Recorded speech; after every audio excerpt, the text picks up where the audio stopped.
옛날, 아주 먼 옛날에 사람들의 발길이 좀처럼 닿지 않는 깊고 깊은 산골짜기 마을에 겨울이 유난히도 길고 혹독하게 찾아왔던 시절이 있었습니다.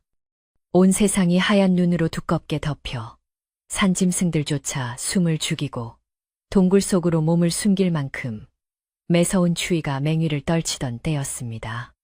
하늘에서는 며칠째 멈추지 않고 한방눈이 펑펑 쏟아져 내려 마을의 초가집 지붕들은 마치 커다란 소미불을 뒤집어 쓴 것처럼 둥글고 두툼하게 변해 있었습니다. 밤이 되면 바람이 문풍지를 세차게 흔들며 지나가는 소리가 마치 누군가 울부짖는 소리처럼 들려와 마을 사람들은 일찍부터 등불을 끄고 이불 속으로 파고들기 바쁜 그런 쓸쓸하고 고요한 겨울밤들이 계속되었습니다. 이 마을의 가장 외진 곳, 산기슭, 바로 아래에는 다 쓰러져가는 작은 오두막집 한 채가 위태롭게 서 있었는데 그곳에는 연희라고 불리는 어린 소녀가 홀로 살고 있었습니다. 연희는 어릴 적에 부모님을 여의고 의지할 곳 하나 없이 남겨졌지만 마음씨가 비단결처럼 곱고 부지런하여 마을 사람들의 폐진이를 도맡아 하며 근근히 하루하루를 살아가고 있었습니다. 비록 입고 있는 옷은 여기저기 기운 자국이 선명한 낡은 무명옷이었고 신발은 지프로 엮은 것이 전부였지만 연희의 눈망울만큼은 밤하늘의 별처럼 맑고 깊어서 보는 이로 하여금 안쓰러움과 대견함을 동시에 느끼게 했습니다. 그의 겨울은 유독 연희에게 가혹하여 창고에 모아둔 돛감은 바닥을 드러낸 지 오래였고 쌀독마저 텅 비어가는 상황이었습니다. 어느 날 아침 연희는 냉기가 감도는 방바닥에서 눈을 떴는데 아궁이에 남은 온기가 하나도 없다는 것을 깨닫고 몸을 부르르 떨며 일어났습니다. 밖에서는 윙윙거리는 바람 소리가 끊이지 않았고 문틈으로 황소바람이 들어와 코끝이 시릴 정도로 방 안 공기가 차가웠습니다. 당장 돛감을 구해오지 않으면 이 추운 겨울밤을 넘기기 힘들 거라는 생각에 연희는 깊은 한숨을 내쉬며 자리에서 일어났습니다. 연희는 옷깃을 단단히 여미고 머리에는 낡은 수건을 둘러 동여맨 뒤 지게를 지고 산을 향해 나설 채비를 서둘렀습니다. 눈이 무릎까지 쌓여 걷기조차 힘든 날씨였지만 연희에게는 선택의 여지가 없었기에 꽁꽁 언 손을 호호 불어가며 문을 열고 나섰습니다. 마을 어귀를 지나 산길로 접어들자 사방은 온통 하얀 눈세상이었고 아무도 밟지 않은 눈길을 헤치며 나아가는 것은 어린 소녀에게 무척이나 고된 일이었습니다. 한 걸음을 뗄 때마다 뽀드득거리는 소리가 적막한 숲속에 울려 퍼졌고 차가운 공기가 폐부 깊숙이 들어와 숨을 쉴 때마다 하얀 입김이 피어올랐습니다. 연희는 눈 속에 파묻힌 마른 나뭇가지들을 찾아 이리저리 헤매며 숲속 깊은 곳으로 들어갔지만 이미 눈이 너무 많이 쌓였을 만한 돛감을 찾기가 쉽지 않았습니다. 손발은 점점 감각이 없어질 정도로 얼어붙었고 얼굴은 칼바람에 붉게 상기되었지만 연희는 빈 지게로 돌아갈 수 없다는 생각에 이를 악물고 더 깊은 산속으로 발걸음을 옮겼습니다. 그렇게 한참을 헤매던 연희는 숲속의 묵은 나무 그루터기 근처에서 무언가 이상한 빛깔을 발견하고 걸음을 멈추었습니다. 하얀 눈밭 위에 선명하게 붉은 핏자국이 점점이 이어져 있었고 그 끝에는 무언가가 웅크리고 있는 모습이 희미하게 보였습니다. 호기심과 두려움이 동시에 일었지만 연희는 조심스럽게 그곳으로 다가가 보았고 그곳에서 믿을 수 없는 광경을 목격하게 되었습니다. 눈부시게 하얀 비늘을 가진 뱀 한 마리가 날카로운 가시에 찔린 듯 피를 흘리며 차가운 눈 위에 쓰러져 있었던 것입니다. 뱀은 추위와 고통에 지쳐 거의 움직이지 못하고 있었고 가느다란 숨만 간신히 내쉬고 있는 것처럼 보였습니다. 보통 사람이라면 뱀을 보고 놀라 도망치거나 징그럽게 여겼을 테지만 연희는 그 하얀 뱀을 보는 순간 두려움보다는 측은한 마음이 먼저 들었습니다. 마치 이 추운 세상에 홀로 남겨진 자신의 처지와 비슷하다는 생각이 들어 차마 그 생명을 차가운 눈밭에 버려두고 돌아설 수가 없었습니다. 연희는 잠시 주위를 두리번거리다가 결심한 듯 지게를 내려놓고 뱀에게 조심스럽게 다가갔습니다. 뱀은 연희의 인기척을 느꼈는지 힘겹게 고개를 살짝 들어 올렸지만 위협할 힘조차 없는 듯 다시 힘없이 머리를 떨구었습니다. 그 모습이 너무나 애처로워 연희의 마음 한구석이 찡하게 아려왔습니다. 연희는 주저없이 자신이 입고 있던 낡은 치마의 안쪽 자락을 찢어 뱀의 상처 부위를 조심스럽게 감싸주기 시작했습니다. 차가운 뱀의 몸이 손에 닿자 소름이 돋을 만큼 차가웠지만 연희는 따뜻한 입김을 불어가며 정성스럽게 뱀의 상처를 지혈하고 감싸주었습니다. 하얀 뱀은 연희의 손길을 거부하지 않고 얌전히 몸을 맡겼고 연희는 얼어붙은 뱀의 몸을 녹이기 위해 잠시 고민하다가 자신의 품속 깊은 곳에 뱀을 조심스럽게 안아 넣었습니다. 옷 속으로 전해지는 차가운 기운에 몸이 떨려왔지만 연희는 이 작은 생명을 살려야겠다는 생각 하나로 묵묵히 추위를 견뎌냈습니다. 이제는 땔감보다도 품에 안은 생명을 지키는 것이 더 급했기에 연희는 서둘러 긁어모은 얼마 되지 않는 나뭇가지들을 지게에 대충 싣고 산을 내려오기 시작했습니다. 내려오는 길은 올라갈 때보다 더 미끄럽고 위험했지만 연희는 품속에 뱀이 다치지 않도록 조심하며 한 걸음 한 걸음을 신중하게 내디뎠습니다. 해는 이미 서산으로 넘어가고 있었고 숲속에는 짙은 어둠이 깔리기 시작하여 산짐승들의 울음소리가 멀리서 들려왔습니다. 연희는 무거워진 발걸음을 재촉하며 집으로 향하는 길을 서둘렀고 마음속으로는 제발 이 뱀이 죽지 않고 살아나기를 간절히 기도했습니다. 마침내 마을의 불빛이 하나둘 보이기 시작하고 익숙한 오두막집이 눈에 들어오자 연희는 안도의 한숨을 내쉬며 마당으로 들어섰습니다. 지게를 내려놓을 새도 없이 부엌으로 뛰어들어간 연희는 서둘러 아궁이에 불을 지피기 시작했습니다. 가져온 나뭇가지들을 꺾어 넣고 마른 낙엽을 태우자 타닥타닥 소리를 내며 불꽃이 피어올랐고 차갑게 식어있던 부엌에 온기가 돌기 시작했습니다. 연희는 그제야 품속에서 하얀 뱀을 조심스럽게 꺼내어 아궁이 옆 따뜻한 아랫목에 헌 옷가지들을 깔고 그 위에 뉘어주었습니다. 불빛에 비친 뱀의 비늘은 신비로운 은빛으로 반짝였고 상처 입은 몸은 여전히 가녀려 보였습니다. 연희는 뱀이 깨어날 때까지 곁을 떠나지 않고 지극정성으로 돌보았습니다. 작은 그릇에 물을 데워 뱀의 입가에 적셔주고 행여나 추울까봐 아궁이에 불이 꺼지지 않도록 계속해서 나무를 밀어 넣었습니다. 시간이 얼마나 흘렀을까. 아궁이의 열기가 방안을 훈훈하게 채울 무렵 꼼짝도 하지 않던 뱀이 미세하게 꼬리를 움직이는 것이 보였습니다. 연희는 기쁜 마음에 숨을 죽이고 뱀을 지켜보았고 잠시 후 뱀은 천천히 눈을 뜨고 연희를 빤히 바라보았습니다. 그 눈동자는 일반적인 짐승의 것과는 달리 깊고 영롱한 빛을 띠고 있어서 연희는 순간적으로 기이한 느낌을 받았습니다. 뱀은 연희를 향해 고개를 몇 번 까닥거리더니 마치 고맙다는 인사를 하는 것처럼 혀를 날름거리고는 다시 몸을 웅크리고 깊은 잠에 빠져들었습니다. 연희는 그 모습이 안쓰러우면서도 한편으로는 묘한 안도감을 느꼈습니다.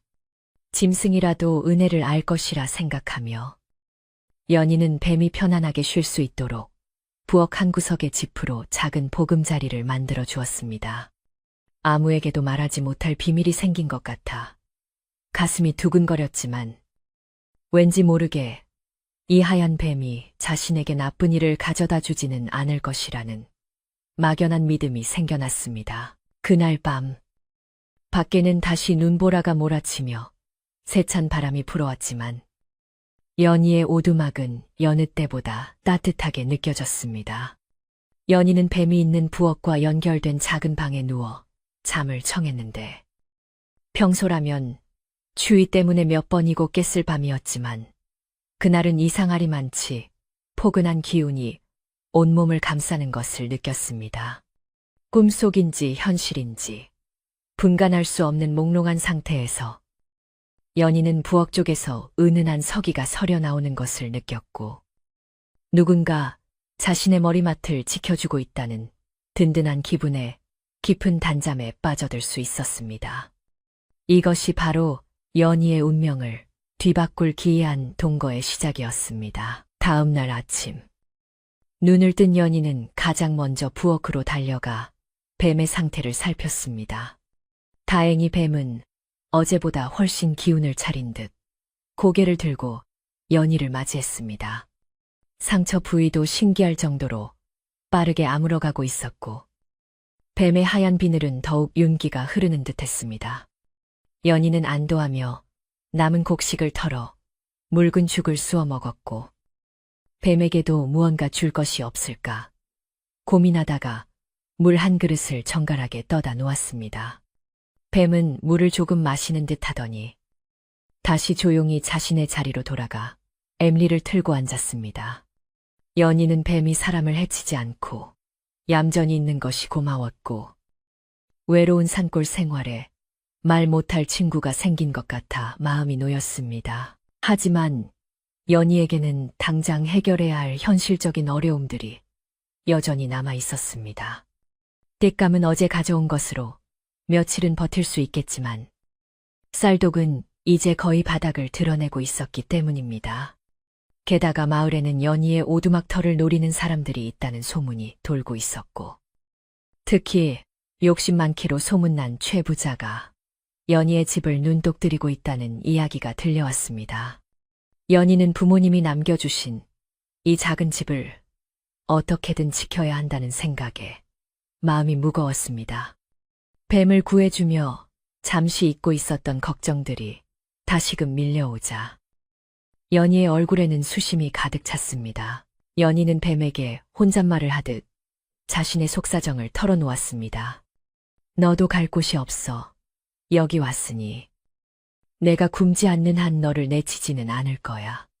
하지만 나도 가진 것이 없어 언제까지 너를 돌봐줄 수 있을지 모르겠구나. 연희의 목소리는 쓸쓸했지만 다정함이 배어 있었고 뱀은 마치 그 말을 알아듣기라도 한 듯 가만히 연희를 응시했습니다. 그 눈빛은 연희에게 묘한 위로를 주었고 연희는 다시 힘을 내어 하루를 살아갈 용기를 얻었습니다. 비록 가진 것은 없어도 생명을 귀하게 여기는 연희의 착한 마음씨는 차가운 겨울 산골 마을에서 유일하게 빛나는 등불과도 같았습니다.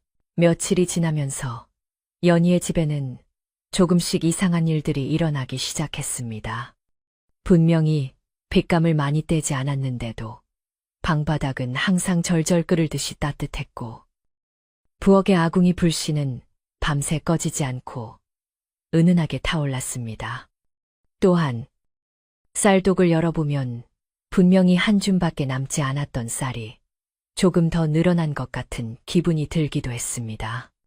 연희는 자신의 착각일 것이라 생각하며 고개를 갸웃거렸지만 뱀이 온 이후로 집안의 기운이 달라졌다는 것을 부인할 수는 없었습니다. 차가운 바람이 벽 틈으로 들어와도 예전처럼 춥게 느껴지지 않았고 집안 전체에 훈훈하고 맑은 기운이 감돌았습니다. 마을 사람들은 연희가 며칠째 산에 나무를 하러 가지 않는 것을 보고 의아했습니다. 어떤 이들은 연희가 추위에 얼어 죽은 것은 아닌지 걱정하며 기웃거리기도 했지만 굴뚝에서 연기가 모락모락 피어오르는 것을 보고 안심하고 돌아갔습니다. 하지만 개 중에는 연희가 산속에서 도깨비라도 홀려 무언가를 얻은 것이 아니냐며 수군거리는 사람들도 있었습니다. 특히 최부자의 지파인들은 연희의 집 주변을 어슬렁거리며 수상한 점이 없는지 감시하곤 했는데 그들은 밤마다 연희의 오두막에서 새어나오는 희미한 빛을 보았다고 주인에게 고해바치기도 했습니다. 연희는 마을 사람들의 시선이 부담스러워 되도록 바깥 출입을 삼갔습니다. 대신 집 안에서 뱀을 돌보며 낡은 옷을 기워 입거나 집신을 삼으며 시간을 보냈습니다. 뱀은 이제 완전히 기력을 회복하여 가끔은 부엌 문지방을 넘어 방 안을 들여다보기도 했는데 연희가 들어오라고 손짓하면 조용히 들어와 방 한 구석에 자리를 잡곤 했습니다. 뱀과의 동거는 기묘했지만 평화로웠고 연희는 이 하얀 뱀이 단순한 짐승이 아니라 산신령님이 보내주신 귀한 존재일지도 모른다는 생각을 하게 되었습니다. 그렇게 연희와 뱀은 서로의 온기에 의지하며 혹독한 겨울의 한가운데를 지나고 있었습니다. 어느 늦은 밤, 연희는 잠결에 부엌에서 달그락거리는 소리를 듣고 잠에서 깨어났습니다. 쥐가 들어왔나 싶어 일어나려던 연희는 문틈으로 새어 들어오는 푸르스름한 빛을 보고 숨을 멈췄습니다. 조심스럽게 문을 조금 열고 부엌을 내다본 연희는 자신의 눈을 의심할 수밖에 없었습니다. 아궁이 앞에 있던 하얀 뱀의 몸에서 은은한 광채가 뿜어져 나오고 있었고 그 빛은 부엌 전체를 환상적인 분위기로 물들이고 있었습니다. 연희는 너무 놀라 소리도 내지 못하고 그 광경을 지켜보았는데 뱀은 마치 무언가를 기다리는 듯이 허공을 응시하고 있었습니다. 그 순간 연희는 본능적으로 이 뱀이 보통의 뱀이 아님을 확신하게 되었습니다. 두려움보다는 경외심이 앞섰고 자신이 숲에서 구해온 것이 단순한 미물이 아니었음을 깨달았습니다. 연희는 조용히 문을 닫고 다시 자리에 누웠지만 쿵쾅거리는 심장 소리 때문에 쉽게 잠들 수 없었습니다. 뱀이 자신에게 복을 가져다 줄지 아니면 감당할 수 없는 화를 가져올지 알 수 없었지만 연희는 지금까지 보여준 뱀의 얌전한 태도를 믿기로 했습니다. 다음 날 아침이 되면 아무 일도 없었다는 듯이 뱀을 대해야겠다고 다짐하며 연희는 이불을 머리끝까지 뒤집어 썼습니다. 다음 날 아침 연희가 부엌으로 나갔을 때 뱀은 평소와 다름없이 아궁이 옆 지정된 자리에 얌전히 잠리를 틀고 있었습니다. 하지만 연희는 뱀의 눈빛이 전보다 훨씬 깊고 그윽해진 것을 느낄 수 있었습니다. 연희는 말없이 뱀에게 아침 인사를 건넸고 뱀 역시 고개를 들어 화답했습니다. 그날 오후 마을로 내려갔던 연희는 우연히 마주친 옆집 할머니에게서 묘한 이야기를 듣게 되었습니다. 할머니는 연희의 얼굴을 빤히 쳐다보더니 아가, 요즘 내 얼굴에 훤한 서기가 서려 있구나. 귀한 손님이 들었거나 좋은 일이 생길 징조야. 하지만 호사다마라고. 좋은 일에는 막아 끼기 쉬우니 항상 조심해야 한다라고 의미심장한 말을 남겼습니다. 할머니의 말은 연희의 마음에 깊은 파문을 일으켰습니다. 집안에 숨겨진 하얀 뱀의 존재를 들킨 것만 같아 가슴이 철렁했지만 한편으로는 누군가 자신의 안위를 걱정해준다는 사실에 위안을 얻기도 했습니다. 연희는 할머니에게 감사의 인사를 전하고 서둘러 집으로 돌아왔습니다. 그리고 문단속을 더욱 철저히 하며 뱀의 존재가 밖으로 새어나가지 않도록 각별히 주의를 기울였습니다. 하지만 비밀은 언젠가 드러나기 마련이고 탐욕스러운 자들의 눈과 귀는 생각보다 훨씬 밝았습니다. 연희의 오두막을 둘러싼 평온함은 폭풍 전야의 고요함과도 같았습니다. 겨울바람이 더욱 거세지던 어느 날 마을 어귀에 낯선 사람들이 나타나 연희의 집 쪽을 가리키며 수군거리기 시작했습니다. 그들은 최부자가 보낸 사람들이었고 연희의 집을 빼앗기 위한 구실을 찾고 있었습니다. 연희는 굳게 닫힌 문 뒤에서 불안에 떨며 뱀을 꼭 껴안았습니다. 다가올 시련을 예감한 듯 뱀의 몸이 미세하게 떨리고 있었고 연희는 무슨 일이 있어도 이 작은 친구와 자신의 보금자리를 지켜내겠다고 다짐했습니다. 산골 소녀 연희와 신비한 하얀 뱀의 이야기는 이제 막 시작되었을 뿐이었고 그들 앞에는 넘어야 할 큰 산이 기다리고 있었습니다. 마을의 아래쪽 기름진 논밭이 끝없이 펼쳐진 곳에는 고래등 같은 기와집 한 채가 위풍당당하게 서 있었는데 그곳은 바로 마을에서 제일 가는 부자이자 욕심쟁이로 소문난 최 부자의 집이었습니다. 최 부자는 조상 대대로 물려받은 재산이 차고 넘쳤지만 만족을 모르고 마을 사람들의 고열을 짜내어 자신의 곳간을 채우는 데에만 혈안이 되어 있는 위인이었습니다. 그는 길을 가다가 떨어진 동전 한 뼘이라도 보면 채통을 버리고 흙바닥을 기어서라도 주어야 직성이 풀리는 성격이었고 남이 잘 되는 꼴은 죽어도 못 보는 심술함은 심보를 가지고 있었습니다. 그런 최 부자의 눈에 가시처럼 박힌 것이 하나 있었으니 바로 산기별에 위태롭게 서 있는 연희의 낡은 오두막집이었습니다. 어느 날 지나가던 직관이 마을을 둘러보다가 연인의 오두막터를 가리키며 저곳은 용이 여의주를 물고 승천할 형세의 명당 중의 명당이니 저곳에 묘를 쓰거나 집을 지으면 자손만대 부귀영화를 누릴 것이라는 말을 흘리고 갔습니다. 그 말을 전해 들은 최 부자는 그때부터 밤잠을 설치며 연희의 오두막을 빼앗을 궁리를 하기 시작했습니다. 가난한 고아 소녀 하나쯤 쫓아내는 것은 식은 죽먹기라고 생각했던 최 부자는 그 땅을 차지하여 자신의 가문을 더욱 번창하게 만들겠다는 헛된 욕망에 사로잡혔습니다. 그는 하인들을 불러 모아 쑥덕공론을 벌이며 연희에게 덮어씌울 구실을 만들어내느라 음흉한 미소를 지으며 며칠을 보냈습니다. 며칠 후 최 부자의 집 마당쇠와 하인들이 몽둥이를 들고 연희의 오두막으로 들이닥쳤습니다.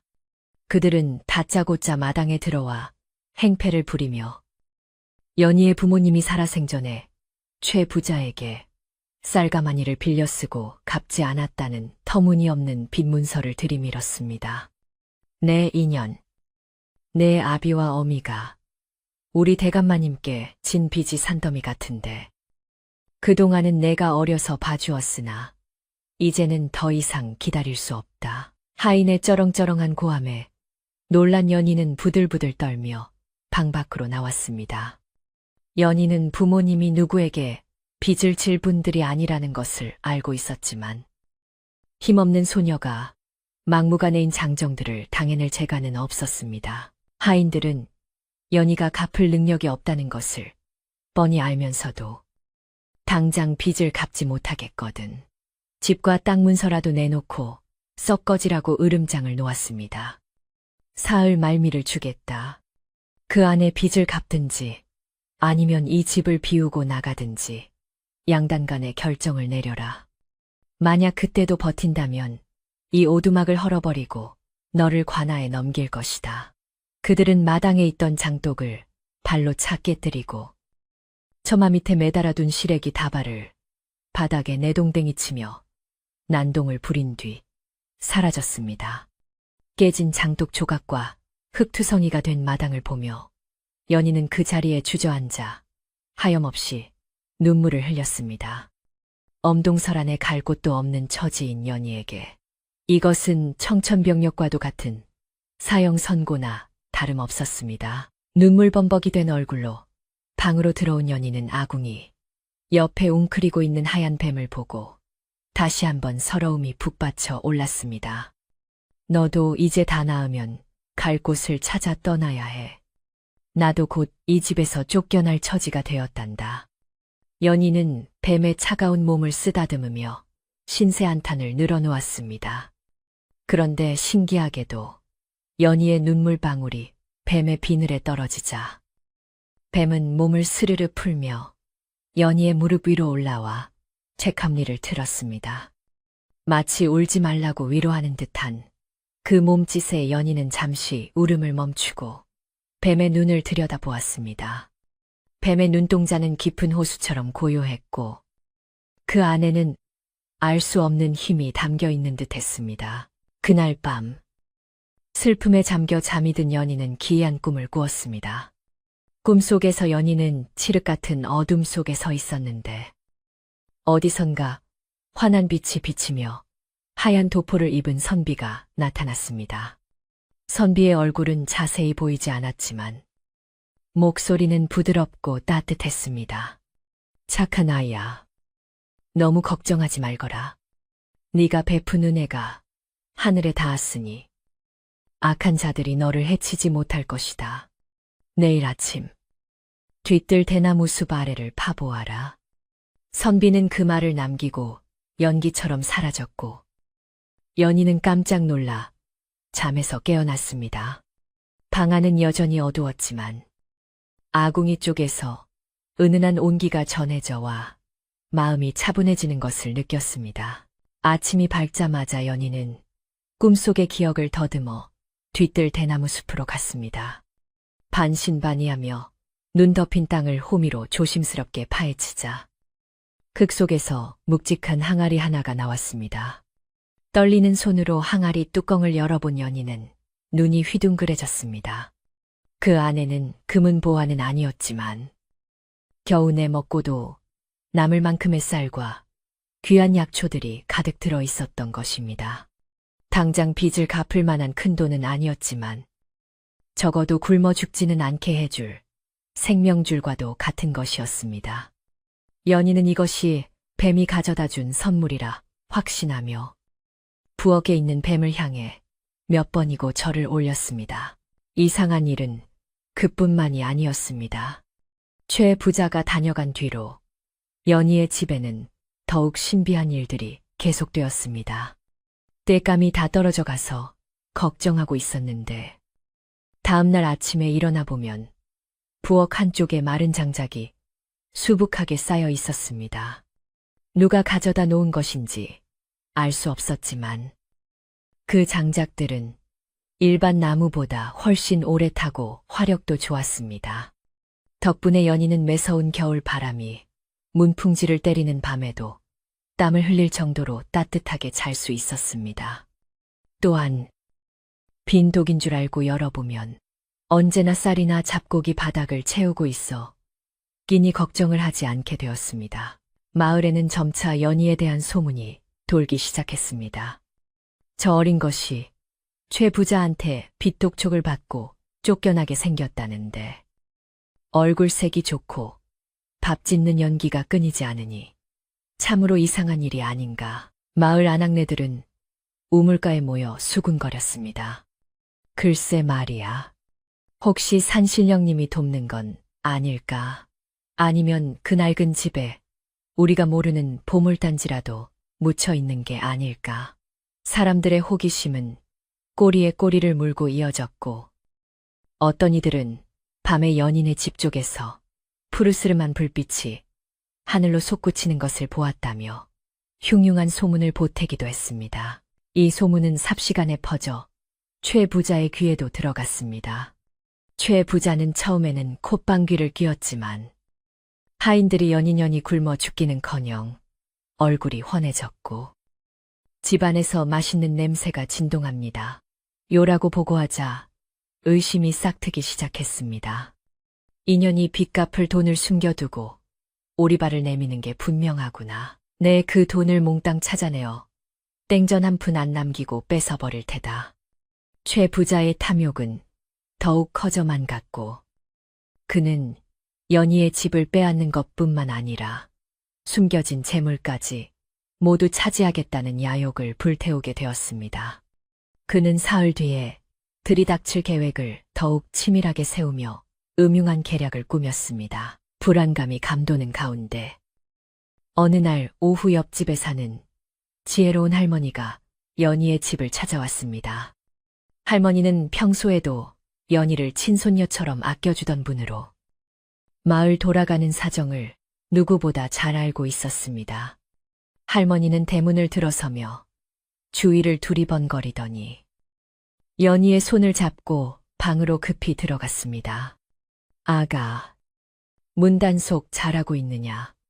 마을 분위기가 심상치 않아. 최 부자가 너를 가만두지 않겠다고 벼르고 있단다.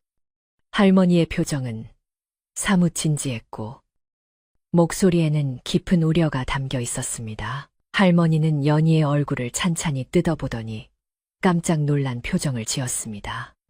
아니, 며칠 사이에 관상이 완전히 바뀌었구나. 내 이마에서 나오는 빛이 예사롭지가 않아. 마치 귀인이 너를 보호하고 있는 것 같구나. 할머니는 무속 신앙의 밝은 분이라 사람의 기운을 볼 줄 알았는데 연희에게서 뿜어져 나오는 기운은 평범한 사람의 것이 아니었습니다. 혹시 산에서 무엇을 주워오거나 짐승을 들인 적이 있느냐? 할머니의 날카로운 질문에 연희는 가슴이 철렁했지만 뱀을 해코지할까봐 차마 사실대로 말할 수 없어 고개를 저었습니다. 할머니는 연희의 눈빛이 흔들리는 것을 눈치챘지만 더 이상 캐묻지 않았습니다. 대신 무겁게 입을 열어 당부의 말을 전했습니다. 내가 무엇을 숨기고 있든 그것이 너를 지켜줄 것이라 믿는다. 하지만 명심해라. 최 부자는 뱀보다 더 독한 사람이야. 그는 사람을 해치고서라도 돈을 챙길 위인이지. 내일이 그가 말한 기한이니 절대 문을 열어주지 말고 집안에서 꼼짝 말고 있어야 한다. 그리고 무슨 일이 생기거든 부엌 아궁이 쪽으로 피하거라. 내 눈에는 그곳에 강한 서기가 서려 있는 게 보인다. 할머니는 신신당부를 하고는 총총히 사라졌습니다. 할머니가 돌아간 후 연희는 두려움과 안도감이 뒤섞인 복잡한 심정으로 부엌으로 갔습니다. 뱀은 여전히 아궁이 옆 그 자리에 조용히 머물고 있었습니다. 연희는 뱀 앞에 쭈그리고 앉아 속삭였습니다. 할머니가 그러시는데 내가 있는 곳이 가장 안전하대. 너도 알고 있었니? 뱀은 연희의 물음에 대답이라도 하듯 혀를 날름거렸고 뱀의 몸에서는 전보다 더 짙은 하얀 빛이 은은하게 새어나왔습니다. 연희는 그 빛을 보며 마음을 다잡았습니다. 무슨 일이 있어도 이 신비한 친구와 집을 지켜내야겠다고. 부모님이 물려주신 이 터전을 악당에게 빼앗길 수는 없다고 굳게 다짐했습니다. 밤이 깊어지자 산바람이 더욱 거세게 불어왔고 창밖에 나뭇가지들이 흔들리며 괴기스러운 그림자를 만들어냈습니다. 연희는 잠을 이루지 못하고 뒤척였는데 그때 문 밖에서 바스락거리는 소리가 들렸습니다. 산짐승 소리가 아니라 분명 사람의 발자국 소리였습니다. 최 부자가 보낸 첩자들이 밤새 감시를 하고 있는 것이 분명했습니다. 연희는 숨을 죽이고 이불을 끌어올리며 공포에 떨었습니다. 집안의 따뜻한 온기만이 유일한 위로였고 벽 너머 부엌에 있는 하얀 뱀의 존재만이 연희의 떨리는 가슴을 진정시켜 주었습니다. 그 시각 최 부자의 사랑방에서는 작전회의가 한창이었습니다. 내일 날이 밝자마자 들이닥쳐서 집을 뒤져라. 분명 어딘가에 보물을 숨겨뒀을 게야. 저항하면 멍석말이라도 해서 쫓아내고 그 집을 샅샅이 파헤쳐라. 최 부자의 눈은 탐욕으로 번들거렸고 하인들은 주인의 명령에 굽실거리며 아부를 떨었습니다. 그들은 연희가 가진 것이 무엇인지도 모르면서 자신들의 헛된 상상으로 부풀려진 보물을 차지할 생각에 들떠 있었습니다. 마을의 평화로운 밤은 인간의 끝없는 욕심으로 인해 점점 더 어두운 그림자로 뒤덮이고 있었습니다. 다음 날 아침, 여명이 밝아오기도 전에 연희는 자리에서 일어났습니다. 오늘은 최 부자가 통보한 사흘째 되는 날이었습니다. 연희는 깨끗한 물을 길어와 세수를 하고 단정하게 머리를 빗었습니다. 그리고 부엌으로 가서 정성스럽게 밥을 지어 뱀에게 먼저 한 그릇을 바쳤습니다. 오늘 어떤 일이 벌어질지 모르지만 너와 함께라면 두렵지 않아. 연희의 비장한 각오가 담긴 목소리가 부엌에 울렸습니다. 밥을 짓는 고소한 냄새가 퍼져나갔지만 연희의 목구멍으로는 밥이 넘어가지 않았습니다. 긴장감 때문에 입안이 바짝바짝 말라왔기 때문입니다. 해가 중천에 뜰 무렵 마을 어귀에서부터 요란한 꽹과리 소리와 고함 소리가 들려왔습니다. 최 부자가 동네 왈패들과 하인들을 대거 이끌고 나타난 것입니다. 그들은 마치 전쟁터에 나가는 병사들처럼 위협적인 기세로 연희의 오두막을 향해 행진해 왔습니다. 마을 사람들도 무슨 난리가 났나 싶어 걱정스러운 표정으로 그 뒤를 따랐습니다. 연희는 굳게 닫힌 방문 틈으로 그 광경을 내다보며 심장이 터질 것 같은 두려움을 느꼈습니다. 하지만 이제는 피할 곳도 물러설 곳도 없었습니다. 최 부자는 대문도 없는 연인에 마당에 들어서자마자 큰 소리로 외쳤습니다. 2년 연희야, 약속한 사흘이 지났다. 빚을 갚든지 아니면 당장 내 집에서 나가라. 그의 목소리는 쩌렁쩌렁하게 울렸고 하인들은 몽둥이로 바닥을 내리치며 위협했습니다. 연희는 방문을 열고 마루로 나섰습니다. 비록 몸은 떨리고 있었지만 눈빛만은 흔들리지 않고 최 부자를 똑바로 응시했습니다. 저는 갚을 빚이 없습니다. 그리고 이 집은 우리 부모님이 남겨주신 소중한 집입니다. 절대 나갈 수 없습니다. 연희의 당찬 대답에 최 부자는 기가 막히다는 듯 헛웃음을 터뜨렸습니다. 허허, 저 맹랑한 것을 보았나? 내가 아주 쓴맛을 봐야 정신을 차리겠구나. 얘들아, 전연을 끌어내고 집안을 샅샅이 뒤져라. 보물이 나오면 너희들에게도 후하게 나눠줄 테니. 최 부자의 명령이 떨어지자마자 하인들이 신발을 신은 채 마루로 뛰어 올라왔습니다. 연희는 비명을 지르며 저항했지만 장정들의 힘을 당해낼 수는 없었습니다. 그들은 연희를 마당으로 거칠게 밀어버리고는 방 안으로 들어가 살림살이를 부수고 뒤지기 시작했습니다. 이불이 찢겨나가고 그릇들이 깨지는 소리가 요란하게 들려왔습니다. 마당에 내동댕이 쳐진 연희는 흙바닥을 기어가며 최 부자의 바짓가랑이를 잡고 애원했습니다. 제발 이러지 마세요. 우리 집을 그냥 두세요. 하지만 최 부자는 매몰차게 연희를 발로 차버렸습니다. 비켜라. 내 눈으로 똑똑히 보물을 찾아내고야 말겠다. 하인들은 방 안에서 아무것도 나오지 않자 이번에는 부엌으로 눈을 돌렸습니다. 마님, 방에는 아무것도 없습니다. 아마 부엌 아궁이 밑이나 쌀독에 숨겨두었을지도 모릅니다. 한 하인의 말에 최 부자의 눈이 번뜩였습니다. 그래, 부엌이다. 부엌을 뒤져라. 그 소리를 들은 연희는 사색이 되어 소리쳤습니다. 안 돼요. 부엌만은 안 돼요. 연희가 기를 쓰고 말리는 모습을 보자 최 부자는 더욱 확신을 가졌습니다. 옳지. 전연이 저렇게 막는 걸 보니 부엌에 뭔가 있는 게 틀림없다. 썩 비키지 못할까. 최 부자는 하인들을 앞세워 부엌으로 성큼성큼 다가갔습니다. 연희는 필사적으로 달려가 부엌 문을 가로막고 섰습니다. 그녀의 뒤에는 상처 입은 하얀 뱀이, 아니, 이제는 연희의 수호신이 된 존재가 웅크리고 있었습니다. 탐욕스러운 인간들과 신비한 영물의 만남이 코앞으로 다가오고 있었고 그 결과는 아무도 예측할 수 없는 방향으로 흐르고 있었습니다. 연희는 부엌문 앞을 가로막고 두 팔을 벌려 섰지만 그녀의 가녀린 몸은 성난 황소처럼 달려드는 장정들을 막아내기에는 너무나 역부족이었습니다. 비키라니까 어디서 감히 주인 어른의 앞길을 막는 게야. 최 부자의 눈짓을 받은 하인 하나가 거친 손길로 연희의 어깨를 잡아채어 옆으로 내동댕이 쳤습니다.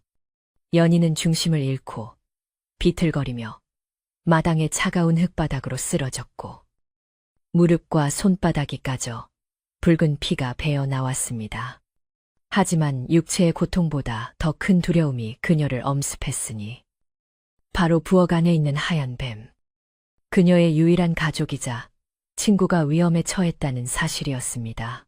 쓰러진 연희는 아픔을 느낄 새도 없이 다시 일어나 부엌으로 기어가려 했으나 다른 하인들이 그녀의 앞을 가로막고 위협적인 표정으로 내려다 보았습니다. 가만히 있거라. 괜히 험한 꼴 당하지 말고. 그들의 목소리는 차가웠고 연희는 그저 바닥에 주저앉아 하염없이 흐르는 눈물을 닦으며 부엌 쪽을 바라볼 수밖에 없었습니다. 부엌 문은 활짝 열려 있었고 최 부자는 마치 점령군 장군처럼 위풍당당하게 부엌 안으로 발을 들여놓았습니다. 그의 뒤를 따라 우르르 몰려 들어간 하인들의 발자국.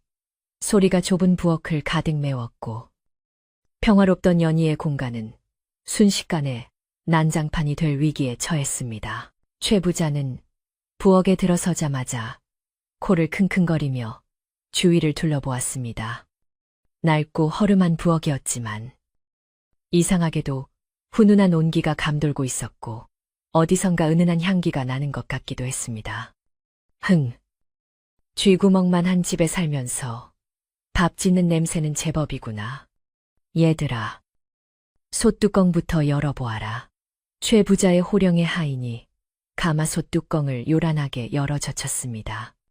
솥 안에는 하얀 김이 모락모락 피어오르는 갓 지은 쌀밥이 들어있었는데 윤기가 자르르 흐르는 것이 한눈에 봐도 최상품 쌀이었습니다. 최 부자는 그 밥을 보자마자 눈이 뒤집힐 듯이 화를 냈습니다. 이런 괘씸한 것 찢어지게 가난한 년이 어디서 이런 귀한 이천 쌀밥을 해먹는단 말이냐. 필시 내 곳간에서 쌀을 훔쳐낸 것이 분명하다. 최 부자는 마당에 있는 연희를 향해 삿대질을 하며 고래고래 소리를 질렀습니다. 연희는 억울함에 목이 메어 소리쳤습니다. 아닙니다. 저는 훔친 적이 없습니다. 하늘이 주신 쌀입니다. 하지만 이미 탐욕에 눈이 먼 최 부자의 귀에 그런 변명이 들릴 리 만무했습니다. 그는 오히려 자신의 추측이 맞았다고 확신하며 집안 어딘가에 더 큰 재물이 숨겨져 있을 것이라 단정지었습니다. 저 독을 깨트려라. 쌀독 안에도 분명 훔친 곡식들이 가득할 게다. 최 부자의 명령에 하인 하나가 몽둥이로 쌀독을 힘껏 내려쳤습니다. 와장창 하는 날카로운 파여름과 함께 독이 산산조각 났고 그 안에서 하얀 쌀과 콩, 팥 등 온갖 곡식들이 와르르 쏟아져 나왔습니다. 바닥에 흩어진 곡식들을 보며 최 부자는 입가에 비릿한 미소를 지었습니다. 보아라, 이 많은 곡식들이 어디서 났겠느냐. 가난한 고아 소녀가 농사를 지었을 리도 없고 돈을 주고 샀을 리도 없지 않으냐. 이것은 명백한 도둑질의 증거다. 마당 밖에서 이 광경을 지켜보던 마을 사람들은 웅성거리기 시작했습니다. 설마 연희가 도둑질을 했을까? 저렇게 착한 아이가 그럴 리가 없는데. 하지만 저 많은 쌀이 어디서 났겠어. 정말 최 부자네. 곳간을 턴 건가? 사람들의 시선에는 의심과 동정, 그리고 두려움이 뒤섞여 있었습니다. 그때 옆집 할머니가 사람들 틈을 헤치고 나와 큰 소리로 외쳤습니다. 다들 조용히 해. 연희는 남의 물건에 손을 댈 아이가 아니야. 하늘이 돕는 아이란 말이다. 최 부자, 자네는 천벌이 두렵지도 않은가. 당장 그만두지 못해. 할머니의 일갈에 잠시 정적이 흘렀지만 최 부자는 콧방귀를 낄 뿐이었습니다. 천벌 내 재산을 훔친 도둑년을 잡는 게 무슨 천벌 받을 짓이란 말이냐. 저 늙은이가 노망이 났나 보군. 최 부자는 할머니의 말을 무시하고 다시 부엌 안으로 시선을 돌렸습니다. 곡식은 확인했으니 이제 금은 보화를 찾을 차례였습니다. 그는 부엌 구석구석을 매의 눈으로 살피다가 유난히 따뜻한 기운이 올라오는 아궁이 쪽으로 시선을 고정했습니다. 아궁이 앞에는 깨끗한 짚이 깔려 있었고 그 주변은 다른 곳보다 훨씬 잘 정돈되어 있어 누군가가 그곳을 특별히 아끼고 있다는 느낌을 주었습니다. 저 아궁이 밑이 수상하다. 보통 아궁이와 다르게 기운이 예사롭지 않아. 얘들아, 저 아궁이를 파헤쳐라. 분명 저 밑에 금괴를 묻어두고 그 위에 불을 떼서 아무도 못 건드리게 한 것일. 게다 최 부자의 터무니없는 상상력은 끝이 없었습니다. 하인들은 잠시 주저했습니다. 남의 집 아궁이를, 그것도 불이 타고 있는 아궁이를 파헤친다는 것은 예로부터 금기시되는 일이었기 때문입니다. 게다가 아궁이 쪽에서 왠지 모를 서늘한 기운이 느껴져서 본능적으로 거부감이 들었습니다. 뭘 꾸물거리는 게야 내 말이 말 같지 않느냐. 최 부자가 버럭 소리를 지르자 하인들은 어쩔 수 없다는 듯 곡괭이와 삽을 들고 아궁이 쪽으로 다가갔습니다. 그 순간 부엌 밖 마당에 쓰러져 있던 연희가 비명을 지르며 다시 일어났습니다. 안 돼요. 제발 거기는 건드리지 마세요. 거기에 제 소중한 친구가 있어요. 연희는 죽을 힘을 다해 부엌으로 달려가려 했지만 문지기를 서던 하인들에게 다시 붙잡히고 말았습니다. 연희의 처절한 외침은 오히려 최 부자의 호기심을 더욱 자극할 뿐이었습니다. 친구 하하하. 금덩이, 친구를 말하는 게냐. 오냐. 내 그 소중한 친구, 얼굴 좀 보자. 최 부자는 비웃으며 하인들을 재촉했습니다. 하인 하나가 조심스럽게 아궁이 입구의 재를 긁어내자 불씨가 살아나며 붉은 불꽃이 일렁였습니다. 그런데 기이하게도 그 불꽃은 붉은색이 아니라 점점 푸르스름한 빛깔로 변해가고 있었습니다. 불 색깔이 왜 이렇지? 하인이 겁먹은 목소리로 중얼거렸지만 최 부자는 뒤에서 지켜보며 어서 파더 깊이 파란 말이다라고 소리칠 뿐이었습니다. 그때였습니다. 부엌 안의 공기가 갑자기 무겁게 가라앉더니 윙윙거리는 바람 소리가 굴뚝을 타고 내려오기 시작했습니다. 밖은 멀쩡한 대낮이었는데도 부엌 안은 마치 해질녘처럼 어둑어둑해졌고 아궁이 속에서는 쉬익하는 기분 나쁜 소리가 들려왔습니다. 하인들은 등골이 오싹해져 뒷걸음질을 쳤습니다. 마님, 기분이 영 이상합니다. 여기 뭔가 있는 것 같습니다. 도깨비라도 나오면 어쩝니까? 미신을 잘 믿는 하인들은 공포에 질려 더 이상 작업을 진행하지 못했습니다. 최 부자는 답답함에 가슴을 치며 직접 나섰습니다. 에이그, 이 쓸모없는 놈들 도깨비가 나오면 내가 때려잡아 줄 테니 비켜라. 그는 하인의 손에서 삽을 빼앗아 들고 성큼성큼 아궁이 앞으로 다가갔습니다. 탐욕에 눈이 먼 그에게는 공포심 따위는 들어설 자리가 없었습니다. 그는 삽을 높이 쳐들고 아궁이의 구들장을 향해 힘껏 내리찍으려 했습니다. 연희는 그 모습을 보고 안 되라고 절규하며 눈을 질끈 감았습니다. 그녀의 머릿속에는 오직 뱀이 다치지 않기를 바라는 간절한 기도뿐이었습니다. 최 부자의 삼날이 아궁이 돌에 닿으려는 찰나 쾅 하는 굉음 대신 챙 하는 맑고 날카로운 금소금이 울려 퍼졌습니다. 그리고 삽은 무언가 보이지 않는 막에 부딪힌 듯 튕겨나갔고 최 부자는 그 반동으로 뒤로 엉덩방아를 빗었습니다. 아이고, 내 허리야. 이게 도대체 무슨 조화냐. 최 부자가 비명을 지르며 바닥을 구르는 사이 아궁이 입구에서부터 눈부시게 하얀 연기가 피어오르기 시작했습니다. 그 연기는 매캐한 굴뚝 연기가 아니라 마치 구름처럼 몽글몽글하고 향긋한 내음이 나는 신비로운 연기였습니다. 연기는 순식간에 부엌을 가득 채우더니 문 밖으로 넘쳐 흐르기 시작했습니다. 마당에 있던 사람들도 그 기이한 광경에 입을 다물지 못했습니다. 저게 뭐지? 불이 난 건가? 아니야. 연기 색깔이 하얗잖아. 꼭 산신령님이 나타날 때 나오는 구름 같아. 사람들은 두려움 반, 호기심 반으로 연인의 부엌을 주시했습니다. 연희도 눈을 뜨고 그 연기를 바라보았습니다.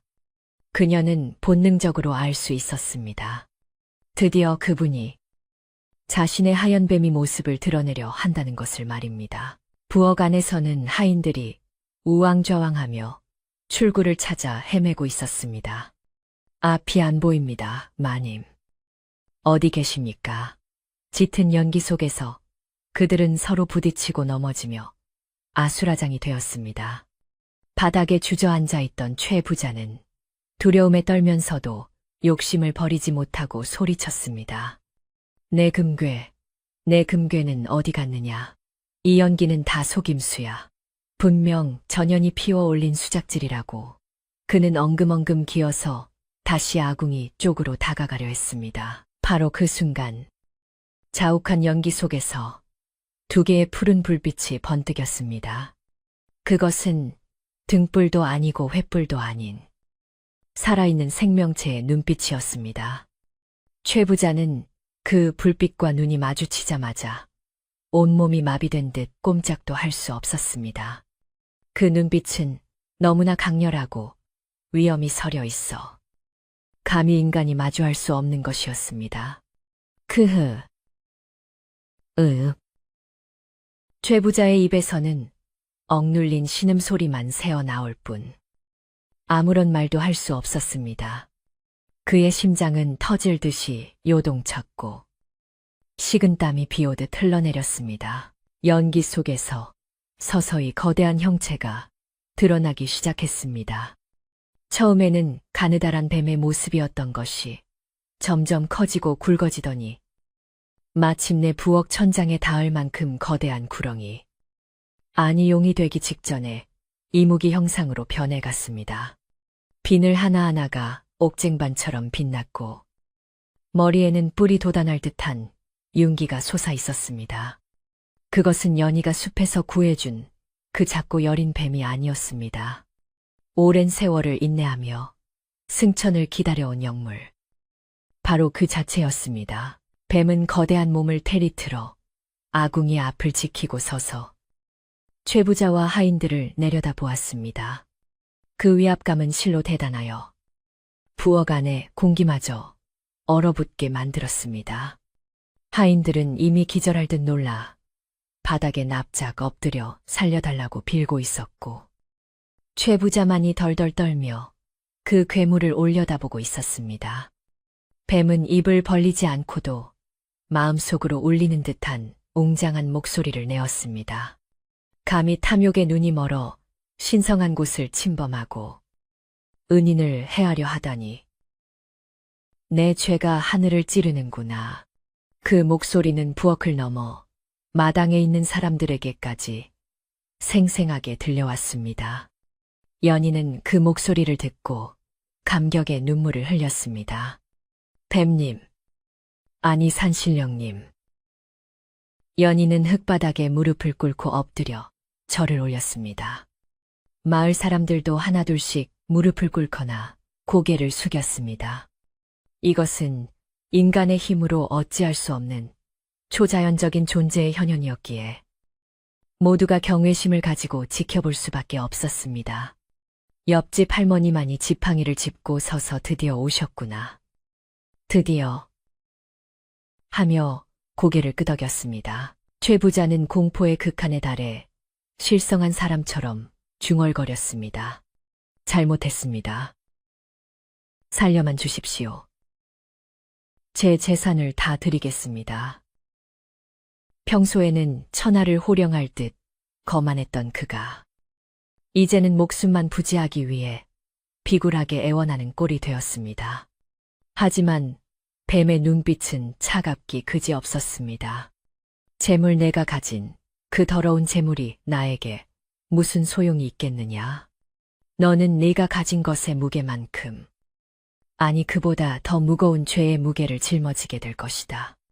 뱀이 몸을 크게 한번 휘두르자 부엌 안에 있던 집기들이 허공으로 떠올랐다가 바닥으로 떨어지며 요란한 소리를 냈습니다. 최 부자와 하인들은 그 바람에 휘말려 부엌 밖으로 튕겨 나갔습니다. 마당으로 나뒹군 그들은 혼비백산하여 일어날 생각도 못하고 벌벌 기었습니다. 뱀은 천천히, 아주 천천히 부엌 문지방을 넘어 마당으로 나왔습니다. 햇빛을 받은 비늘은 더욱 찬란하게 빛났고 그 모습은 마치 하늘에서 내려온 용과도 같았습니다. 마당에 모인 사람들은 숨소리 하나 내지 못하고 그 광경을 지켜보았습니다. 뱀은 연희 앞으로 다가와 멈춰섰습니다. 거대한 머리를 숙여 연희의 눈높이를 맞추자 연희는 조심스럽게 고개를 들었습니다. 뱀의 눈빛은 최 부자를 볼 때와는 달리 봄 햇살처럼 따뜻하고 부드러웠습니다. 뱀은 혀를 날름거리며 연희의 상처 난 손등을 가만히 핥아주었습니다. 그러자 신기하게도 피가 멈추고 쓰라린 통증이 사라지는 것이었습니다. 연희는 뱀의 차가우면서도 따뜻한 감촉의 안도감을 느끼며 뱀의 목을 끌어안았습니다. 고마워. 나를 지켜주러 나왔구나. 연희가 속삭이자 뱀은 낮게 그르렁거리는 소리를 내며 대답했습니다. 이제 모든 시선은 마당 한가운데 소녀와 거대한 뱀에게 쏠려 있었습니다.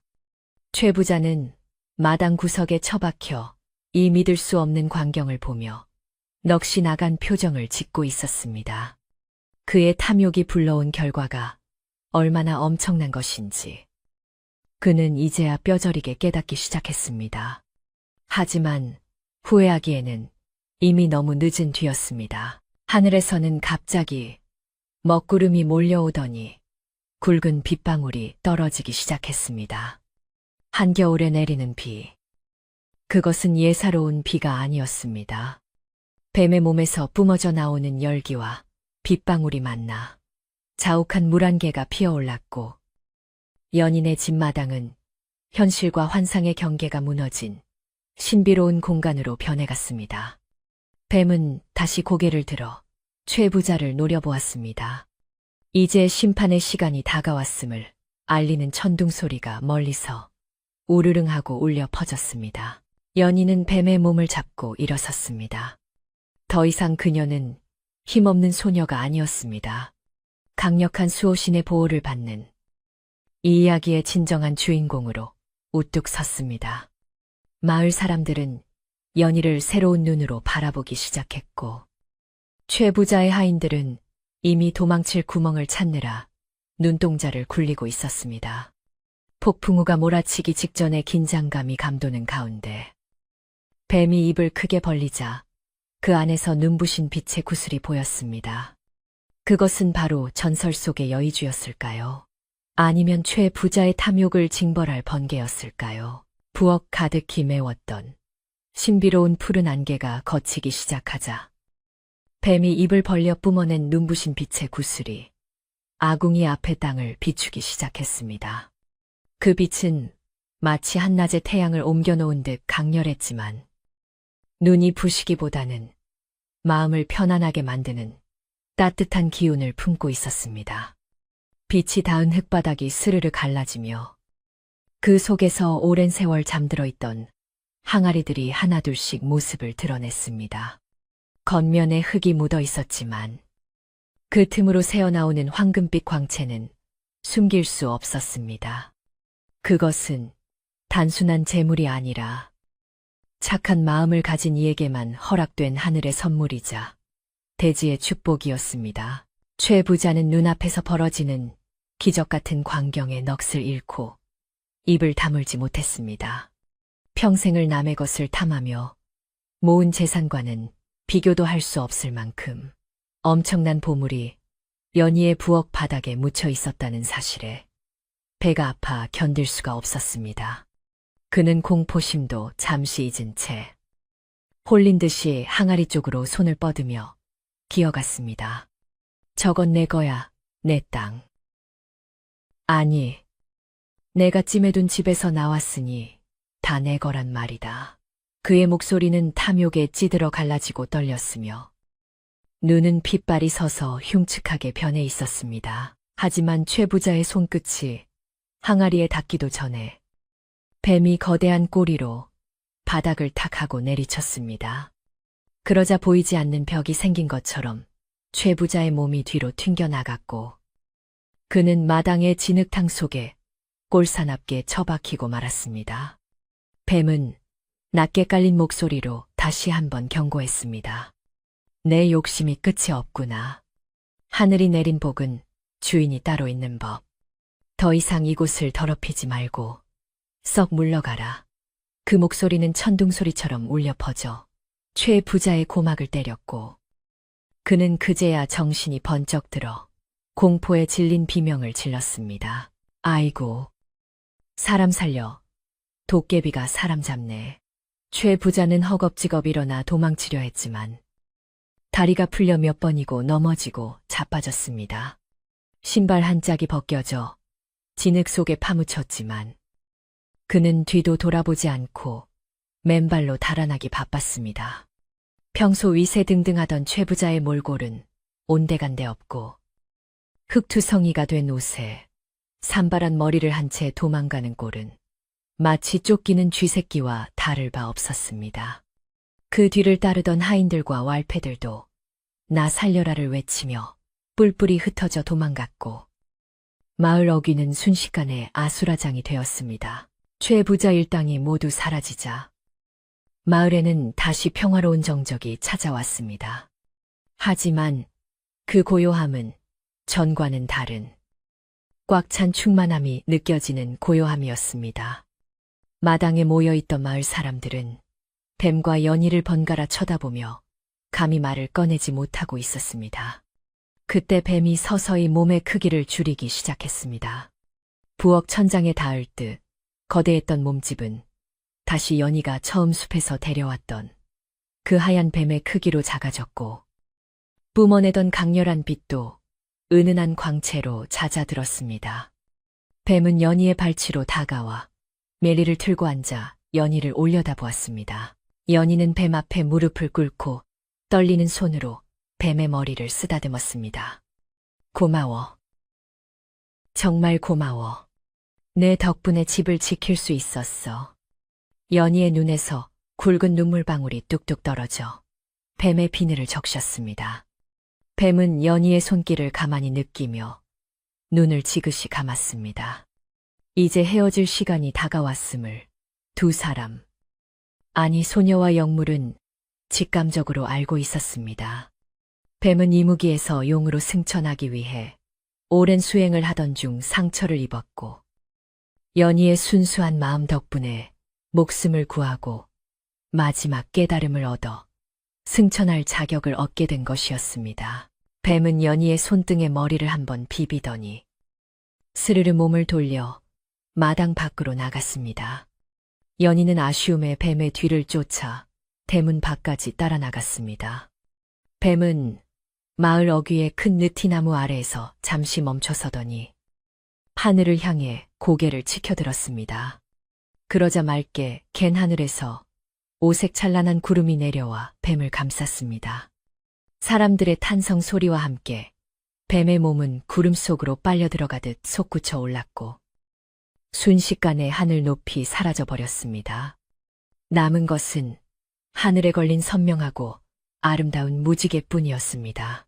연희는 뱀이 사라진 하늘을 하염없이 바라보며 서 있었습니다.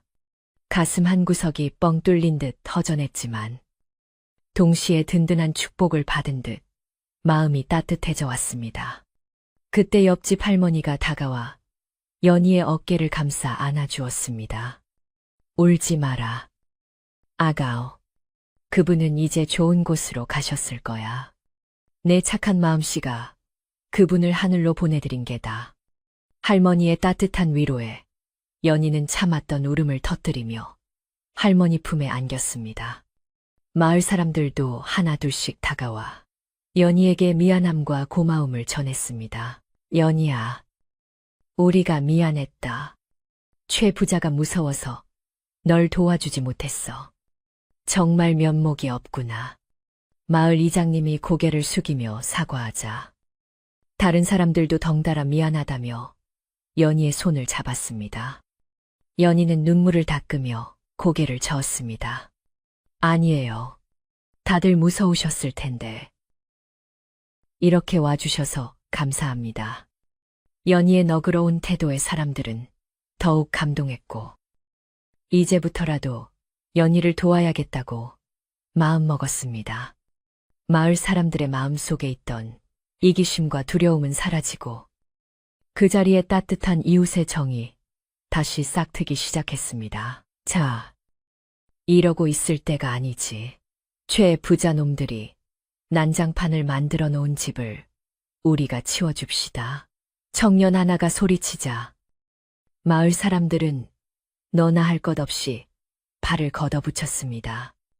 남자들은 무너진 담벼락을 다시 쌓고 부서진 문짝을 고치기 시작했습니다. 여자들은 부엌으로 들어가 깨진 그릇 조각을 치우고 흙바닥을 깨끗이 쓸어냈습니다. 연희의 집은 순식간에 활기를 되찾았고, 뚝딱뚝딱 망치질 소리와 사람들의 웃음소리가 어우러져 활기찬 음악 소리처럼 들렸습니다. 연희는 부엌 한쪽에 놓인 보물 항아리들을 바라보았습니다. 금화와 은화가 가득했지만 연희에게는 그것보다 지금 이 순간 땀 흘리며 자신을 도와주는 이웃들이 더 큰 보물처럼 느껴졌습니다.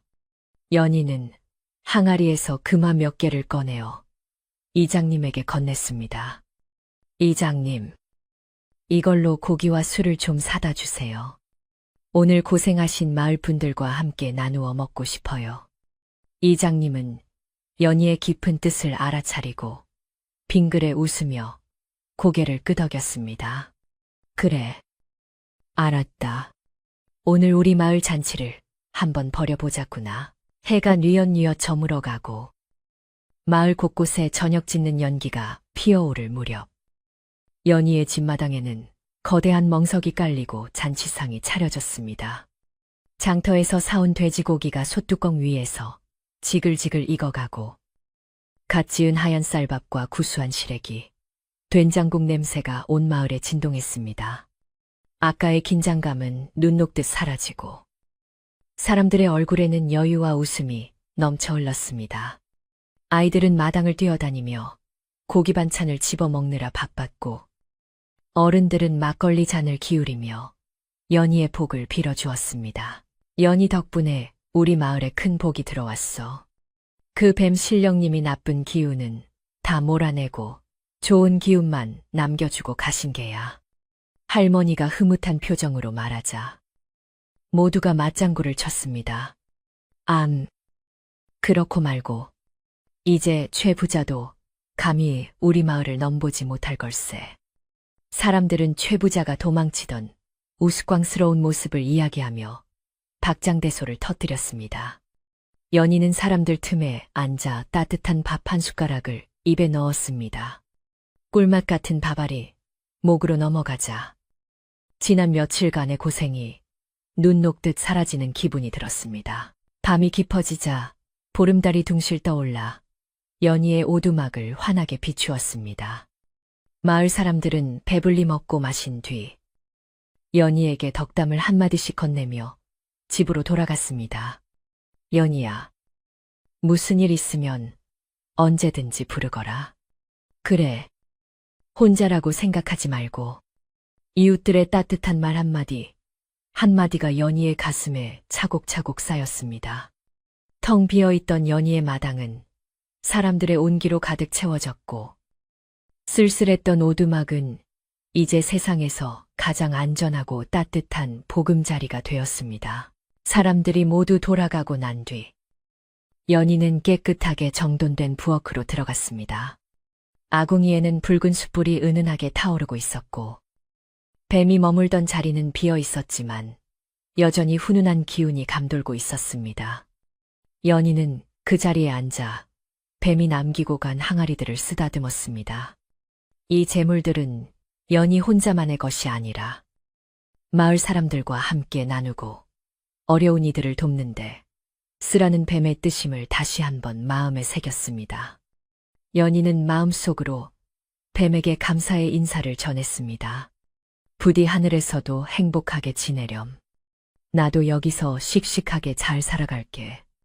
연희는 방문을 열고 방으로 들어왔습니다. 찢어졌던 문풍지는 마을 청년들이 세한지로 말끔하게 발라놓아 찬바람이 들어올 틈이 없었습니다. 방바닥은 아궁이의 열기로 뜨끈뜨끈했고 새로 솜을 튼 이불은 폭신폭신했습니다. 연희는 이불 속으로 파고들며 창문 너머로 보이는 달을 바라보았습니다. 달빛이 창호지에 은은하게 스며들어 방안을 환하게 밝혔습니다. 이제 더 이상 추위에 떨거나 빚쟁이에게 쫓길 걱정은 없었습니다. 연희의 마음속에는 깊고 고요한 평화가 찾아왔습니다. 연희는 눈을 감고 오늘 있었던 일들을 하나하나 떠올려 보았습니다. 무서웠던 순간들도 있었지만 결국은 모든 것이 좋게 마무리되었습니다. 뱀과의 만남, 최 부자의 횡포, 그리고 마을 사람들의 도움까지. 이 모든 것이 마치 긴 꿈을 꾼 것만 같았습니다. 하지만 따뜻한 방바닥과 배부른 느낌은 이것이 현실임을 말해주고 있었습니다. 연희는 입가에 옅은 미소를 띠며 편안한 자세로 누웠습니다. 밖에서는 가끔 겨울바람 소리가 들려왔지만 이제 그 소리는 무섭게 들리지 않고 마치 자장가처럼 들려왔습니다. 지붕 위로 소복이 눈이 쌓이는 소리가 사각사각 들려왔습니다. 세상은 다시 하얀 눈으로 덮이고 있었지만 연희의 오두막은 그 어느 때보다 따뜻한 불빛을 밝히고 있었습니다. 연희는 내일 아침이 되면 가장 먼저 부모님 산소에 찾아가 이 기쁜 소식을 전해야겠다고 생각했습니다. 그리고 뱀이 준 재물로 마을에 작은 서당을 지어 아이들을 가르치고 싶다는 꿈도 꾸어보았습니다. 희망이 가득 찬 미래를 상상하며 연희의 눈꺼풀은 점점 무거워졌습니다. 깊은 밤, 산골 마을은 쥐 죽은 듯 고요했고 가끔 개 짖는 소리만이 멀리서 들려왔습니다. 연희의 집 굴뚝에서는 하얀 연기가 피어올라 달빛을 타고 하늘로 올라갔습니다. 그것은 마치 뱀이 승천하던 모습과도 닮아 있었습니다. 마을을 지키는 수호신이 된 듯. 연희의 집은 마을 전체에 평온한 기운을 퍼뜨리고 있었습니다. 나쁜 기운은 모두 물러가고 오직 선한 기운만이 가득한 이 밤.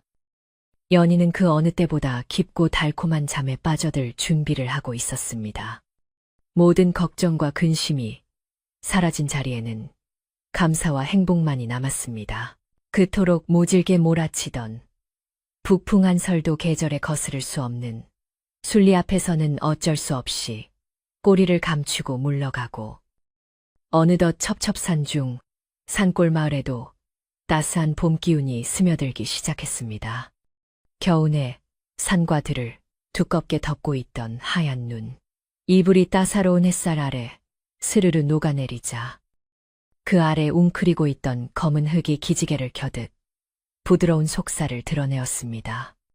얼어붙었던 계곡물도 풀리며 졸졸졸 경쾌한 노래를 부르며 흘러내려갔고 메말랐던 나뭇가지 끝에는 연두색 새순이 수줍게 고개를 내밀며 생명의 기운을 뽐내고 있었습니다. 마을 어귀의 버들 강아지도 보송보송한 솜털을 피워 올리며 봄바람에 살랑거렸고 사람들의 옷차림도 한결 가벼워져 마을 전체에 활기가 돌기 시작했습니다. 연희의 오두막집에도 새로운 봄과 함께 큰 변화가 찾아왔습니다. 마을 사람들은 뱀이 남기고 간 재물로 연희가 편안하게 살 수 있도록 집을 새로 짓는 일을 발벗고 나서서 도와주었습니다. 낡고 기울어져 위태로웠던 초가집은 헐리고 그 자리에 튼튼한 기둥과 석가래를 올린 번듯한 기와집이 들어서기 시작했습니다. 비록 최 부자의 집처럼 으리으리하고 화려하지는 않았지만 비바람을 막아줄 단단한 벽과 따뜻한 온돌이 놓인 소박하면서도 정감 넘치는 아름다운 집이었습니다. 뚝딱거리는 망치, 소리와 사람들의 힘찬 기합 소리가 며칠 동안 산골짜기에 메아리 쳤고 연희는 새참을 나르며 이웃들에게 감사의 인사를 전하느라 바쁜 나날을 보냈습니다. 새로 지어진 집의 마당에는 연희가 좋아하는 꽃나무들이 심어졌습니다. 담장 아래에는 노란 개나리와 분홍 진달래가 흐드러지게 피어나 화사함을 더했고, 뒤뜰 장독대 옆에는 앵두나무와 감나무를 심어 훗날 풍성한 열매를 맺기를 기원했습니다. 특히 연희는 부엌아궁이 쪽에 각별한 정성을 쏟았습니다. 뱀이 머물며 자신을 지켜주었던 그 자리를 잊지 않기 위해 아궁이를 넓고 깨끗하게 만들고 부엌 바닥에는 매끄러운 돌을 깔아 언제나 청결하게 유지될 수 있도록 했습니다. 비록 뱀은 떠나고 없었지만 연희에게 부엌은 여전히 신성하고 고마운 추억이 깃든 장소였기 때문입니다. 연희는 뱀이 남겨준 보물을 자신만을 위해 쓰지 않았습니다. 항아리에 가득했던 금은보화를 팔아 마을의 척박한 땅을 사들인 뒤 땅이 없어 소작을 붙이며 힘들게 살아가던 이웃들에게 싼 값에 빌려주거나 아예 농사를 지을 수 있도록 내어주었습니다. 또한 가난 때문에 끼니를 거르는 집이 없도록 곡식을 넉넉히 나누어 주었고, 몸이 아파도 약을 쓰지 못하는 노인들을 위해 의원을 모셔와 치료를 받게 해주었습니다.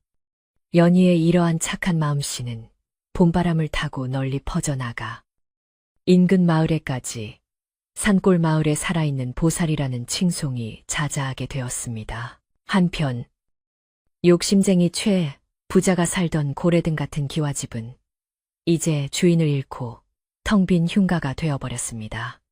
최 부자와 그 일당들이 도망친 후 아무도 그 집에 들어가 살려고 하지 않았기 때문입니다. 사람들은 그 집 앞을 지날 때마다 탐욕의 끝이 얼마나 허무한지를 되새기며 혀를 찾고, 아이들에게는 욕심을 부리면 최 부자처럼 벌을 받는다는 교훈을 가르치는 본보기로 삼았습니다. 밤이 되면 부엉이 우는 소리만 들려오는 그 쓸쓸한 집은 연희의 웃음소리가 끊이지 않는 따뜻한 새집과 대조를 이루며 마을의 풍경 속에 교훈처럼 남아 있었습니다. 연희는 부자가 되었음에도 불구하고 예전과 다름없이 부지런하고 검소한 생활을 이어갔습니다. 해가 뜨면 누구보다 일찍 일어나 마당을 쓸고 텃밭을 가꾸었으며 직접 농사지은 채소로 소박한 밥상을 차렸습니다. 그녀의 옷차림 또한 비단 옷 대신 활동하기 편한 무명옷을 즐겨 입었고, 마을 아낙네들과 어울려 냇가에서 빨래를 하며 수다를 떠는 것도 여전했습니다. 달라진 것이 있다면 그녀의 얼굴에서 예전의 그늘과 근심이 완전히 사라지고 대신 여유롭고 온화한 미소가 항상 머물고 있다는 점이었습니다. 그녀의 맑은 눈동자는 이제 더 이상 슬픔을 담지 않고 희망과 행복으로 반짝였습니다. 어느 화창한 봄날 오후, 연희는 텃밭에서 갓 뜯어온 쑥과 냉이를 다듬으며 마루에 앉아 있었습니다. 따스한 햇살이 등 뒤로 쏟아지고 어디선가 날아온 나비 한 마리가 연희의 머리 위를 팔랑거리며 맴돌았습니다.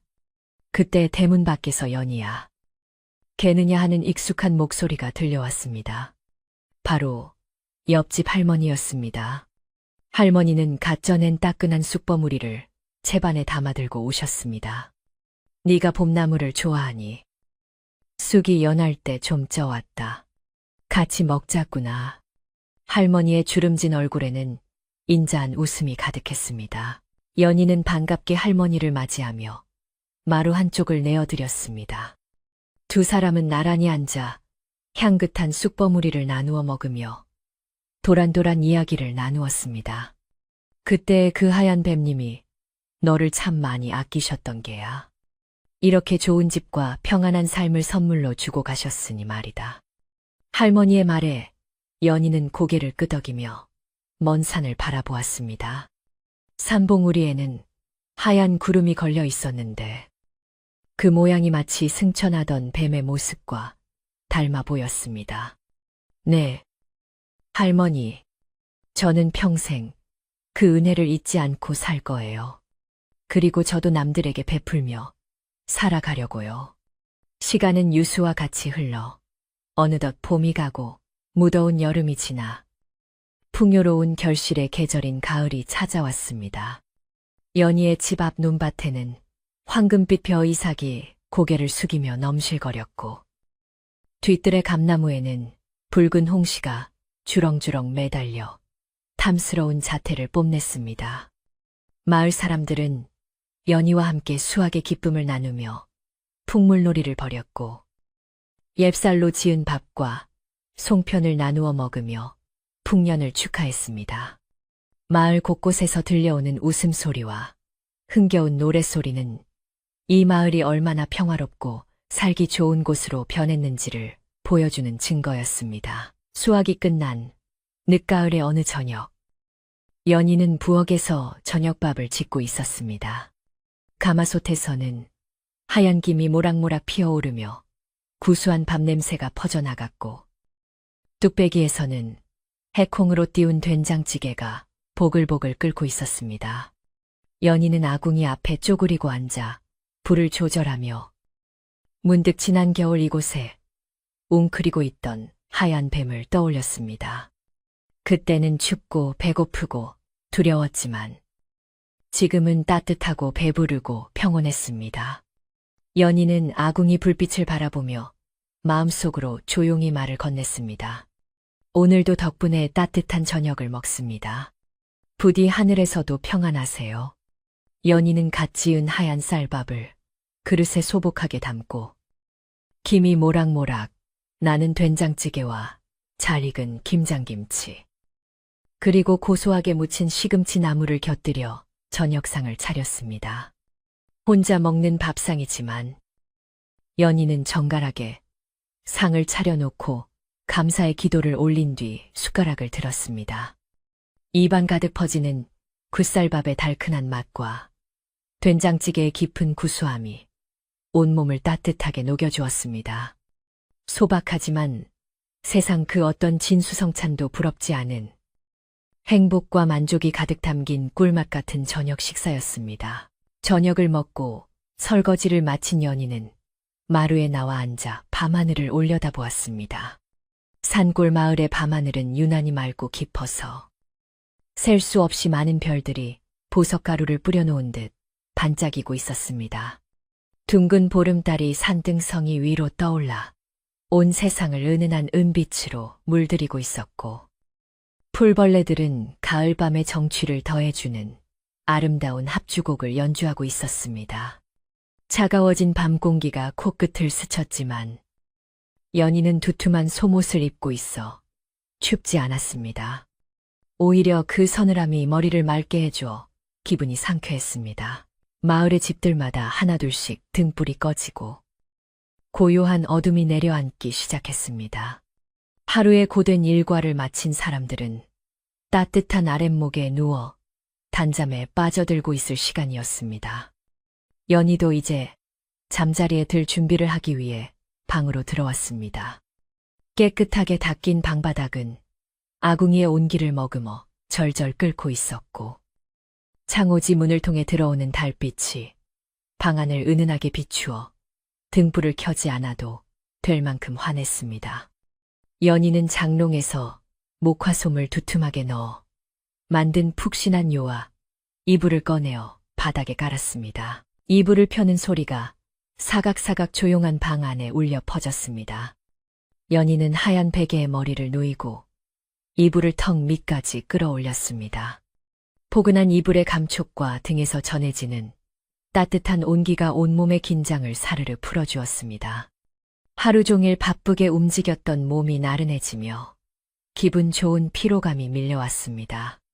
연희는 천장을 바라보며 오늘 하루 있었던 감사한 일들을 하나하나 되새겨 보았습니다. 이웃들의 따뜻한 인사, 맛있는 저녁밥, 아름다운 밤하늘.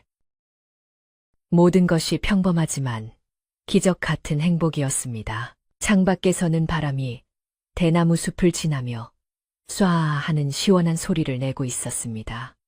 그 소리는 마치 뱀이 지나가며 연희를 지켜주는 소리 같기도 하고 산신령님이 불러주는 자장가 소리 같기도 했습니다. 연희는 그 소리에 귀를 기울이며 눈을 지그시 감았습니다. 마음속에 일말의 불안이나 걱정도 남아있지 않은 완벽하게 평온한 상태였습니다. 부모님에 대한 그리움도 이제는 슬픔이 아닌 따뜻한 추억으로 자리 잡았고, 앞으로 살아갈 날들에 대한 기대감이 가득했습니다. 방 안 한 구석에는 뱀이 남겨준 항아리 중 하나가 놓여 있었는데, 연희는 잠들기 전 항상 그 항아리를 보며 마음을 다잡곤 했습니다. 이 재물은 나를 위한 것이 아니라 세상을 위해 쓰라고 잠시 맡겨주신 거야. 초심을 잃지 말고 언제나 겸손하게 살아야지. 연희는 다시 한번 굳게 다짐하며 몸을 뒤척였습니다. 이불 속의 온기가 점점 더 따뜻해지면서 눈꺼풀이 천근만근 무거워지기 시작했습니다. 어느새 마을의 모든 불빛이 꺼지고 산짐승들도 잠이 든 깊은 밤이 되었습니다. 세상은 쥐죽은 듯 고요했고 오직 자연의 숨소리만이 산골 마을을 감싸고 있었습니다. 연희의 규칙적인 숨소리가 방 안에 조용히 울려 퍼졌습니다. 그녀의 꿈속에는 아마도 하얀 뱀과 함께 숲속을 거니는 아름다운 풍경이 펼쳐지고 있을지도 모릅니다. 혹은 부모님을 만나 맛있는 밥상을 함께하며 웃음꽃을 피우는 꿈을 꾸고 있을지도 모릅니다. 어떤 꿈이든 그것은 연희에게 행복하고 달콤한 꿈일 것입니다. 착한 마음씨 하나로 복을 받은 소녀 연희의 이야기는 이렇게 산골 마을의 전설이 되어 대대손손 전해지게 되었습니다. 사람들은 힘든 일이 있을 때마다 연희의 이야기를 떠올리며 언젠가는 좋은 날이 올 것이라는 희망을 품고 살아가게 되었습니다. 그리고 욕심을 버리고 남을 도우며 사는 것이 진정한 행복이라는 소중한 가르침을 마음 깊이 새기게 되었습니다. 겨울이 가면 반드시 봄이 오듯이 시련 뒤에는 반드시 축복이 기다리고 있다는 것을 연희는 온몸으로 보여주었습니다. 이제 우리도 연희처럼 편안한 마음으로 잠자리에 들 시간입니다. 오늘 하루 있었던 힘들었던 일, 걱정거리는 모두 저 밤하늘의 달님에게 맡겨버리고 따뜻한 이불 속에서 꿀맛 같은 잠을 청해보는 것은 어떨까요? 연희가 누웠던 그 따뜻한 아랫목처럼 여러분의 잠자리도 포근하고 아늑하기를 바랍니다. 내일 아침에는 연희가 맞이했던 그 눈부신 봄 햇살처럼 희망차고 기분 좋은 아침이 여러분을 기다리고 있을 것입니다. 산골 마을의 밤은 깊어가고 연희의 오두막 위로 별똥별 하나가 길게 꼬리를 그리며 떨어집니다. 마치 연희의 행복을 영원히 지켜주겠다는 약속의 징표처럼 말입니다. 바람도 숨을 죽이고 달빛도 조심스럽게 창가를 비추는 이 평화로운 밤. 모든 생명이 안식을 취하는 고요한 시간입니다. 모두가 행복한 꿈을 꾸기를, 그리고 내일은 더 따뜻한 하루가 되기를 바라며 긴 이야기를 마칩니다.